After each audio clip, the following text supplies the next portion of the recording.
Hello दोस्तों, आप सभी को मेरा प्यार भरा नमस्कार। मैं Kiran Sharma, home science department से आज मैं नए वीडियो के साथ उपस्थित हुई हूं। जैसा कि आप लोगों ने मेरे पिछले वीडियो में तीसरे पार्ट तक प्रोटीन का देख लिया है, आज मैं चौथे पार्ट को लेकर उपस्थित हुई हूं। तो तीसरे पार्ट में हम लोगों ने क्या देखा था, प्रोटीन की कमी से होने वाले रोग के बारे में जाना था। तो प्रोटीन से कमी से होने वाले रोग कौन कौन से थे? पहला क्वाशिरकार था, दूसरा मैरास्मस था, तीसरा मैरास्मिक क्वाशिरकार था।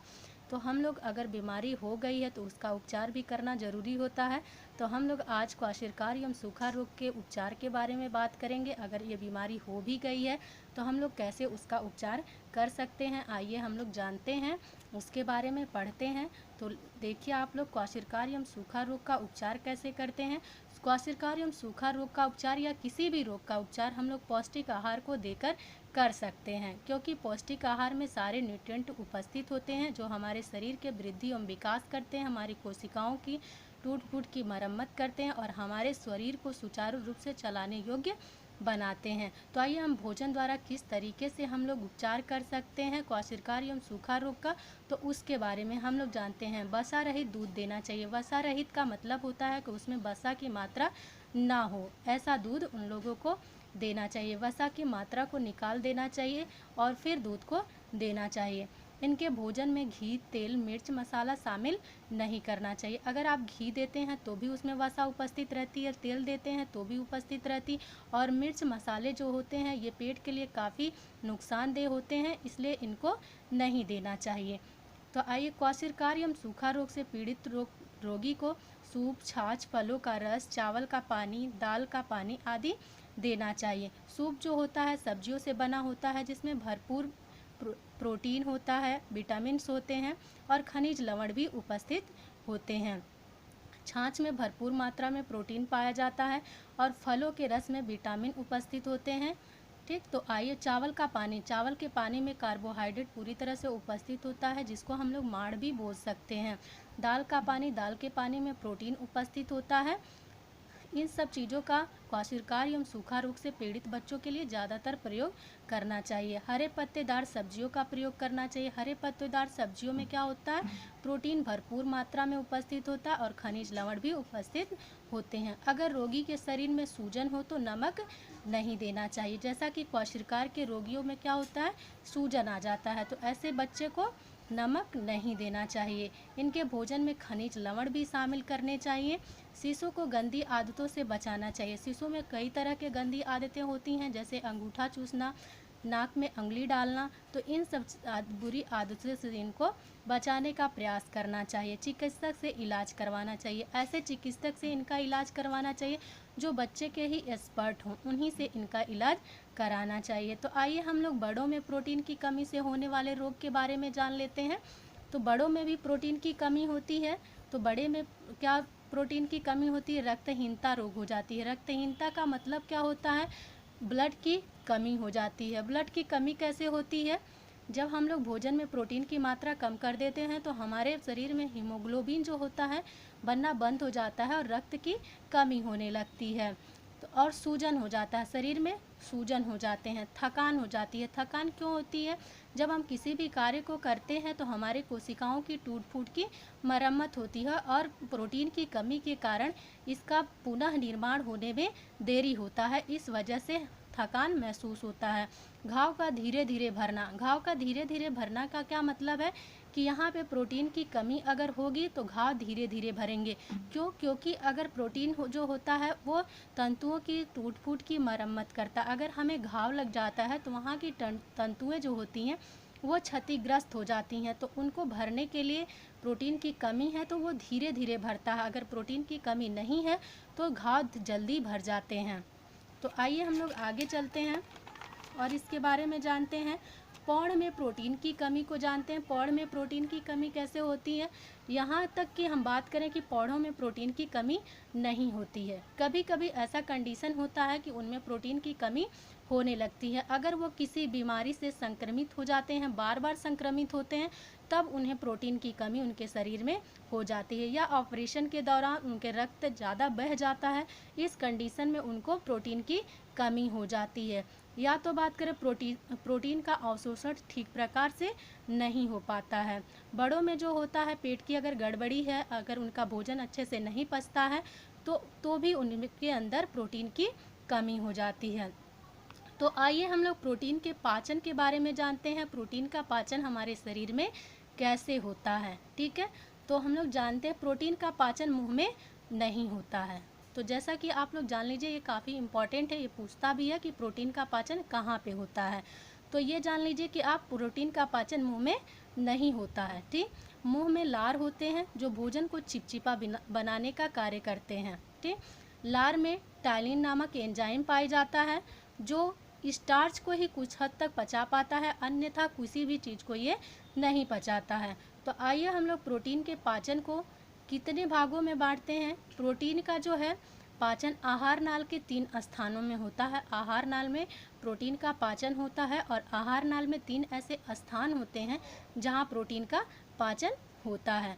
तो पहला हम लोग बात करेंगे आमाशय में होता है, दूसरा पक्वाशय में होता है और तीसरा शेषांत में होता है। ये तीनों टॉपिक जो है काफ़ी मोस्ट इम्पॉर्टेंट है। ये जो टीजीटी और पीजीटी के क्वेश्चन पूछे जाते हैं, इनमें से ज़रूर एक क्वेश्चन रहता है और इसको आप लोग याद करिएगा। ये याद करने वाली चीज़ें हैं। ऐसा ना समझिए कि वीडियो देखने से आप लोग को पूरी चीज़ें समझ में आ जाएंगी। वीडियो देखिए लेकिन पूरे ध्यान से देखिए और नोट्स भी बनाइए और नेक्स्ट नोट्स को भी अच्छे से रट जाइए, ठीक। आप लोग आइए आगे चलते हैं। आमाशय में भोजन पहुंचने पर जठर रस से निकलता है। अगर आमाशय में भोजन पहुंच जाता है तो वहाँ पे जठर रस निकलता है। ये जठर रस जो होता है वो भोजन को पचाने का कार्य करता है। जठर रस में गैस्ट्रिक नामक हार्मोन के उत्तेजित होने से होता है। ये जठर रस जो होता है कैसे निकलता है, जब गैस्ट्रीन नामक हार्मोन्स जो होता है उत्तेजित होता है। तो आप लोग इसको याद रखिएगा कि जठर रस कैसे निकलता है, गैस्ट्रीन हार्मोन के उत्तेजित होने पर, ठीक।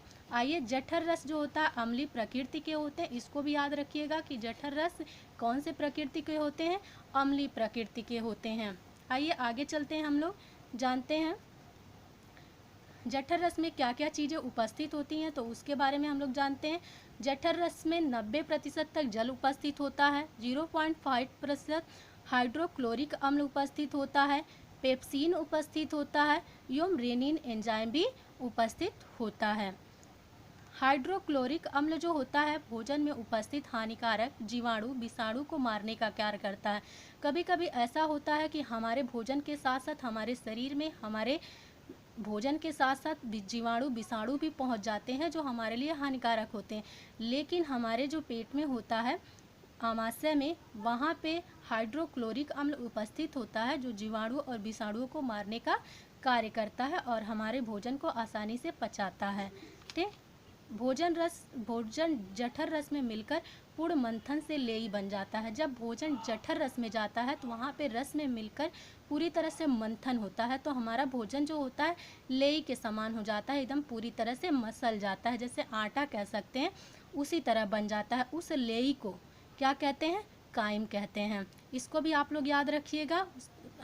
जठर रस में मिलकर पूर्ण मंथन के बाद लेई को क्या कहते हैं, कायम कहते हैं। तो आइए हम लोग पक्वाशय पे चलते हैं। पक्वाशय क्या होता है, भोजन जब पक्वाशय में पहुंचता है तो इसमें 3 प्रकार के एंजाइम का श्रावण होता है। जब भोजन हमारे शरीर में पक्वाशय में पहुंचता है तो वहाँ पे 3 तरह के एंजाइम का श्रावण होता है। कौन कौन से एंजाइम का श्रावण होता है, सेक्रेटिन का, प्रेक्रिन मोजाइमिन का, कोलेसिस्टोकाइनिन का, ठीक।